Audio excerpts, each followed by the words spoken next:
केन्द्रापड़ा जिला राजनगर ब्लॉक रे दिनकु दिन वृद्धि पाउछि बांग्लादेशी अनुप्रवेशकारी संख्या। सरकारी तथ्य अनुसार एही ब्लॉक रे 30 जन अनुप्रवेशकारी थिबा बेले किंतु वास्तव में बांग्लादेशी अनुप्रवेशकारी संख्या ढेर अधिक। सेमाने बांग्लादेश रु आसी भितरकनिका जंगल काटी बसति स्थापन करी वर्ष वर्ष धरी रही आसुछंती। एपरिकी भोट परिचय पत्र, आधार कार्ड, राशन कार्ड कौशल करी हातेई नैछंती। गत 2 मास तले गुप्ती फेरीघाट निकटरू स्थानीय लोक माने जने बंधुकधारी बांग्ला अनुप्रवेशकारी धरी पुलिस जिमा देइथिले। एहा परे मध्य जिला प्रशासन ए घटना को गुरुतर सह नै नाही। आज भी गाँ गाँ रे फेरी करिबा नारे शह शह बांग्ला अनुप्रवेशकारी छाई होई रहिछंती। केवल राजनगर नुहे महाकालपड़ा, पटामुंडाई और केन्द्रापड़ा रे भर्ती होई रहिछंती बांग्लादेशी अनुप्रवेशकारी, जार संख्या बेसरकारी भावे प्राय 30,000 ऊर्ध्व हेबो।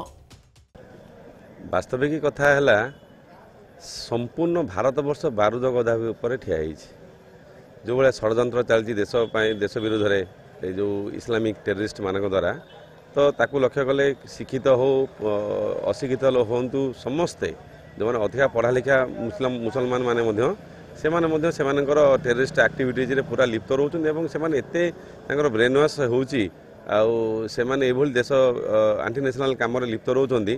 तो राजनगर से केवे भी बाद पाई पारनी। देखंतु ये जो बांग्ला अनुप्रवेशकारी कथा कहते यह बड़ समस्या होगी ठिया होती भारत वर्ष रे।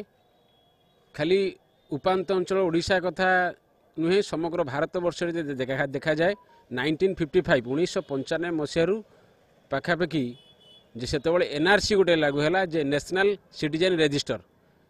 तो तापर जदि आम 2019 कथा देखा से भारत सरकार तत्कालीन भारत सरकार चाहिए जे भारत रोथुवा लोक एवं भारत जो मैंने शरणार्थी से सिटीजन अमेंडमेंट एक्ट रे लागू कराया एवं से सिटीजनशिप देवाई गोटे प्रक्रिया आरंभ होता, गोटे आईन प्रणयन होता। कि दुर्भाग्य और दुखर विषय जो सिटीजन अमेंडमेंट एक्ट लागू होता तैयारी कराइता ताहा एपर्यंत कार्यकारी है नहीं। एटा जोड़ा कहले एटा गोटे स्थानीय समस्या सहित सामाजिक समस्या, देशर समस्या।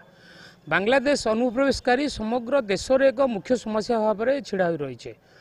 तेणु यही जो किछि दिन तले गुप्ती रे जो बंधुकधारी युवक खाली किछि दिन तले नुहे मु मन पकई देवा चाहे 2002 रे गोटे बड़ दुर्घटना घटी तालचुआ अंचल रे जातीय पताका भारतर जातीय पताका पोड़ी घटना घटी तापर रेडियो स्टेशन, नकली नोट कारबार, फेरी घाट अनेक उदाहरण देले अनेक उदाहरण हम। आउ गोटे तथ्य मो पाखर अच्छी आरटीआई एक्ट रे जिला प्रशासन तथ्य देइचंती 11 मसीह राजनगर अंचल रे 30 जन को देशांतर नोटिस होइतिला। कौनसी घटना दुर्घटना पर दिने किंबा 2 दिन केन्द्रापड़ा जिला प्रशासन तत्परता देखाए तापरे यथा तथा।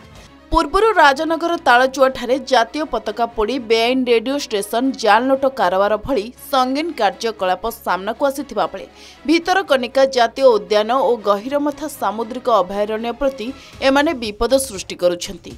भितरकनिकार वन्यजंतु शिकार करने और गहिरमथा निषिद्ध अंचल में बेआईन भाव प्रवेश करी ऑलिव रिडले कईंछ को मारिबा एमानक नीतिदिनिया काम पलटिछि। जिले में थिबा एही बांग्ला अनुप्रवेशकारी 2004 मसीह देशांतर नोटिस देइथिले सरकार, किंतु आज पर्यंत ताहा कार्यकारी होई परिला नाही। राजनगर, तालचुआ, कृष्णनगर, बाघमारी, भेक्टा, रंगणी, केरुआपाड़, गुप्ती एवं महाकालपड़ार बतीघर, खरनासी आदि अंचल में बंग भाषाभाषी अध्युषित अंचल में रही आसुछंती। एने राजनगर तहसीलदार जीशुकृष्ण दास को पचारिबारु जिला प्रशासन सहित आलोचना करी खूब शीघ्र आवश्यक पदक्षेप ग्रहण कराजिबो बोली कहिसंती।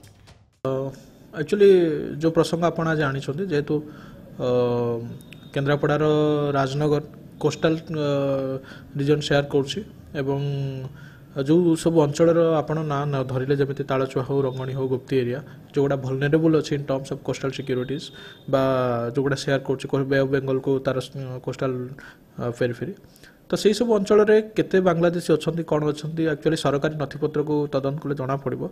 मुझेतु नूतन भाव में बर्तमान किसी दिन तले जॉइन करी तो मो पाखे से भी आइडिया ना जे बर्तमान कि केते जन को ऑलरेडी जो 2005 बा केते जो कहले आपण जे आइडेंटिफाइड होई कि नहीं प्रॉपर्ली फाइल इंटरप्रेट कला जना पड़ो। ता सहित ଯେତେବେଳେ ବି ଯେଉଁ ଯଦି ଆବଶ୍ୟକ ପଡ଼େ ବା ଉପର ସ୍ତର ଆମର ଯେଉଁ ବି ଅଛନ୍ତି ଆମର ଡିଷ୍ଟ୍ରିକ୍ଟ ଆଡମିନିଷ୍ଟ୍ରେସନ ତରଫରୁ ଯଦି କୌଣସି ବି ନିର୍ଦ୍ଦେଶ ଦିଆଯାଏ ବା କିଛି ତଦନ୍ତ କରିବାକୁ କୁହାଯାଏ ଆମେ ସ୍ଥାନୀୟ ପୋଲିସଙ୍କ ସହାୟତାରେ ନିଶ୍ଚିତ ଭାବରେ ଆମେ ଚେକ୍ କରିବା ଯେ ଆକ୍ଚୁଆଲି ଅନୁପ୍ରବେଶକାରୀ କେତେ ଅଛନ୍ତି ବା କେଉଁ ଜାଗାରେ ଅଛନ୍ତି। बांग्ला अनुप्रवेशकारी राजनगर अंचल केवल काया विस्तार करना सबुठ बड़ कथा हूँ भितरकनिका जोटा आमर समग्र विश्व पर्यटन गोटे स्वतंत्र परिचय रखी भितरकनिका जातीय उद्यान गहिरीमथा माराइनी सेंचुरी से ताकू मध्य से कबल कर रखिंट एवं कईछा आसुँच को जो मैंने आसुँच आमर सब ये 30-40 हजार पारंपरिक मत्स्यजीवी अच्छा सरकार को जो निष्पत्ति नि वन विभाग जो निष्पत्ति नहीं से जीवे ना किंतु से जंगल विभाग जो माराइनी आमर जो निषिद्धांचल भितर को सी एभली भाव में जलदस्यु मैंने प्रवेश कर बांग्ला माने। समय आसीछि केन्द्रापड़ा जिला प्रशासन एहाकु गुरुतर सह नहीं बांग्ला अनुप्रवेशकारी चिन्हट कर देशांतर कराइले एही अंचल सुरक्षित रही परिबो नचेत जिले में आगकू अपराधिक कार्यकलाप बढ़िबार आशंका सृष्टि होइछि। केन्द्रापड़ा राजनगर दोलगोविंद जेना रिपोर्ट के न्यूज ओडिशा।